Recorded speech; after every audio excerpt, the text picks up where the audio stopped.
और बॉब जब यहाँ पे आता है तो वो देखता है कि बक तो मरा हुआ है और बॉब ऐसा सोचने लगता है कि बक को आलोक ने ही मारा है, क्योंकि इन दोनों ने कल शाम को आलोक को मारा था। शायद उसी का बदला लेने के लिए आलोक ने बक को मार दिया और बॉब यही सब सोचने में लगा हुआ था। और अब आगे की स्टोरी देखते हैं। और इधर ये सारे लोग दौड़ते हुए एक जगह पे आ चुके हैं, पर पता नहीं ये लोग कौन सी जगह पे आए हैं। अरे ये क्या, ये जगह तो काफी ज्यादा जाना पहचाना सा लग रहा है। और आप लोग कमेंट करके मुझे ये बताएं कि इस जगह को आप लोगों ने कहाँ देखा है। और इस वीडियो के लास्ट में पिछली वीडियो के कुछ कमेंट सिखाए गए हैं, इसलिए वीडियो को लास्ट तक देखें। और अरे ये क्या, ये लोग यहाँ पर आकर रुक क्यों गए और ये लोग इतने डरे हुए क्यों हैं। अरे ये क्या, इन लोगों के सामने तो एक ट्रक है जो कि इन लोगों की तरफ ही आ रही है। इन लोगों को कुछ समझ में नहीं आ रहा है कि ये ट्रक इस तरफ क्यों आ रही है। तभी ट्रक अचानक से इन लोगों के सामने आकर रुक जाती है, पर इन लोगों को ये समझ में नहीं आ रहा है कि इस ट्रक को लेकर यहाँ पे कौन आया है और उसने इस ट्रक को यहाँ पे क्यों लाया है। तभी ट्रक का दरवाजा खुलता है और ट्रक से कोई बाहर आता है। अरे ये क्या, ये तो जेब द किलर है और जेब द किलर यहाँ पे क्यों आया है। और दूसरी साइड से बॉब भी बाहर आ जाता है। बॉब और जेब द किलर को देखने के बाद इन लोगों को समझ में नहीं आता है कि ये दोनों यहाँ पे क्यों आए हैं। बॉब और जेब द किलर चलते हुए ट्रक के आगे आ जाते हैं और जेब द किलर बॉब से कहता है इन लोगों ने तुम्हारे भाई को मारा है। बॉब को इतना कहने के बाद जेब द किलर इन लोगों से कहता है तुम लोग मुझे ये बताओ कि तुम लोगों ने इसके भाई को क्यों मारा, इसके भाई ने तुम लोगों का क्या बिगाड़ा था। तभी राजस्टार कहता है कि अब हम लोग बॉब को भी मारने वाले हैं, क्योंकि बॉब और बक ने मिलकर कल आलोक को मारा था। तभी जेब द किलर इन लोगों से कहता है कि तुम लोगों को पता है कि तुम लोगों ने बक को इतना ज्यादा मारा है कि बक अभी दुनिया में नहीं है, बक की अब मौत हो चुकी है। जेब द किलर की बात सुनने के बाद राजस्टार कहता है कि ये तुम क्या बक रहे हो, हम लोगों ने उसे इतना ज्यादा नहीं मारा है कि उससे उसकी मौत हो जाए। हम लोगों ने तो सिर्फ आलोक का बदला लिया है और ये सब तुम झूठ क्यों बोल रहे हो। झूठ झूठ बोलना बंद कर दो वरना मुझे काफी ज्यादा गुस्सा आ जाएगा। राजस्टार की बात सुनने के बाद बॉब कहता है कि जेब द किलर झूठ नहीं बोल रहा है, तुम लोगों ने मेरे भाई को मारा है और मैं अपने भाई का बदला तुम लोगों से लेकर रहूंगा। और हाँ, तुम लोगों को उसे मारकर क्या मिला, तुम लोगों की वजह से मेरा भाई आज मुझसे दूर हो गया और अब मैं दोबारा अपने भाई से नहीं मिल पाऊंगा, वो भी तुम लोगों की वजह से। और हाँ, ये बात याद रखो, मैं तुम लोगों से एक एक करके बदला लूंगा। बॉब की बात सुनने के बाद राजस्टार कहता है कि अब तुम लोग यहाँ से चुपचाप निकल लो, क्योंकि मुझे काफी ज्यादा गुस्सा आ गया है और अगर मैंने तुम लोगों को मारना स्टार्ट कर दिया तो तुम लोग सोच लेना कि तुम लोगों का क्या होगा। राजस्टार की बात सुनने के बाद जेब द किलर कहता है कि चाहे तुम्हें कितना भी गुस्सा क्यों ना आ जाए, हम लोग यहाँ से नहीं जाने वाले हैं। तो ये सब कहने के बाद जेब द किलर दौड़ते हुए इन लोगों की तरफ जाने लगता है। और जेब द किलर जैसे ही राजस्टार के पास जाता है तभी राजस्टार उछलकर एक किक मार देता है, जिससे कि जेब द किलर तुरंत ही जमीन पे लुढ़क जाता है।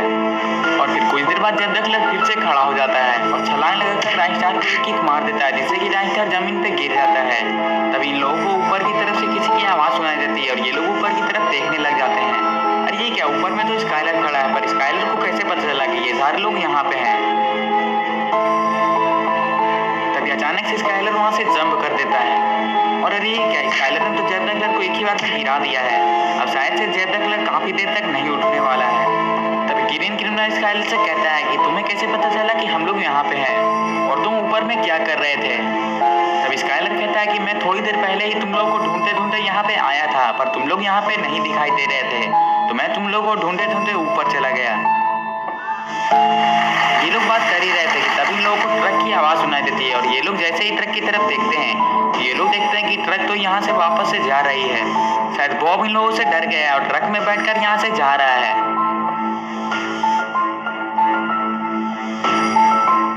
बॉब को यहाँ से डरकर भागता देखकर ये सारे लोग काफी ज्यादा खुश हो जाते हैं।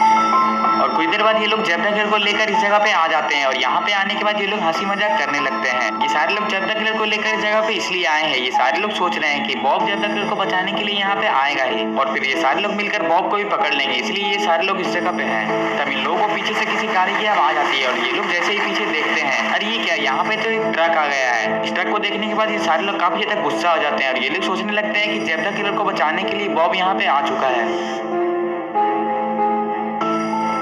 ये लोग ट्रक को देख ही रहते हैं कि तभी अचानक से ट्रक के बाहर एक पुलिस वाला आता है। पुलिस वाले को देखने के बाद इन लोगों को समझ में नहीं आता है और ये सारे लोग पुलिस वाले के पास जाकर खड़े हो जाते हैं। पुलिस वाले के पास खड़ा होने के बाद अज्जू भाई पुलिस वाले से कहते हैं कि क्या हुआ, आप यहाँ पे क्यों आए हो, आपको हम लोग से कुछ काम है क्या? तभी पुलिस वाला कहता है कि हाँ, मुझे तुम लोगों से कुछ काम है। तुम लोग मुझे ये बताओ कि तुम लोगों में से आलोक कौन है, क्योंकि आलोक के ऊपर किसी ने रिपोर्ट किया है कि आलोक ने किसी का मर्डर किया है और मर्डर करने के जुर्म में मुझे आलोक को पुलिस स्टेशन ले जाना होगा। और तुम लोग में से आलोक कौन है, जल्दी से मुझे बता दो, मैं उसे लेकर यहाँ से चला जाऊंगा। तभी आलोक पुलिस वाले से कहता है कि मेरा नाम ही आलोक है और मुझे फंसाया जा रहा है, मैंने किसी का मर्डर किया ही नहीं है। मैं आज सुबह से अपने दोस्तों के साथ ही हूँ और आप मेरे दोस्तों से पूछ सकते हैं कि मैं सुबह से इन लोगों के साथ था या फिर नहीं। और वैसे भी मैं एक मच्छर मारने से भी काफी ज्यादा डरता हूँ, तो मैं किसी आदमी का मर्डर कैसे कर सकता हूँ? मैंने तो आज तक किसी को भी नहीं मारा है। तभी अज्जू भाई कहते हैं कि आलोक बिल्कुल सही बोल रहा है, आलोक ने किसी का मर्डर नहीं किया है, आलोक तो सुबह से हम लोगों के साथ ही था। अज्जू भाई की बात सुनने के बाद पुलिस वाला कहता है कि तुम लोगों को जो भी कहना है सब पुलिस स्टेशन में आकर कहना, और हाँ, तुम लोग आलोक का बेकसूर होने का सबूत भी लेकर आना, तभी हम लोग आलोक को छोड़ेंगे। और मैं अभी आलोक को लेकर यहाँ से जा रहा हूँ।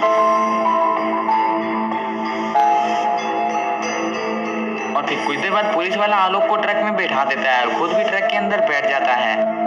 और अब आलोक गिरफ्तार हो चुका है, अब आलोक कुछ भी नहीं कर सकता है। तभी ट्रक स्टार्ट हो जाती है और पुलिस स्टेशन की तरफ जाने लगती है और आलोक ये सोचने में लगा हुआ है कि अब वो कैसे बचेगा।